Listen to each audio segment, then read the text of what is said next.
Trump ilaa iyo hadda kama aysan daadegin waxa uu sameeyay Shiinaha isaga oo u muuqda in uu ka xun yahay xoojinta iskaashiga bariga. Waxa uu ku sheegay Ruushka iyo Hindiya inay ku dhaceen god mugdi ah oo ay u leexdeen dhinaca Shiinaha, balse waxa uu yiri haddii ay sidaan ku socdaan waxaan u rajaynayaa mustaqbal barwaaqo ah. Dhacdo xiiso leh oo ka soo ifbaxday Mareykanka. Shiinaha miyuu doonayaa inuu sirdoon ahaan u baabi'iyo Mareykanka? Shiinaha waxa uu maalgelinayaa dad u dhashay bartamaha Ameerika si ay u tagaan Mareykanka oo halkaas muwaadiniin ugu noqdaan,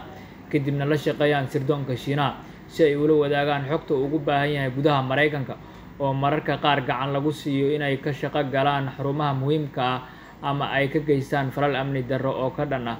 gudaha Mareykanka. Xogayaha arrimaha dibadda ee Mareykanka Marco Rubio oo sidoo kale ah la taliyaha amniga oo xogtan la wadaagay warbaahinta ayaa sheegay Mareykanka inuu xadidayo fiisaha la siinayo dadka u dhashay dalalka bartamaha Ameerika oo ay ku jiraan dadka ku sugan Mareykanka ee muwaadiniinta noqday oo isku dayay inay qoysaskooda keenaan Mareykanka. Tallaabadan waxa uu ku sheegay in looga hortagayo istiraatiijiyadda uu Shiinaha ku adeegsanayo,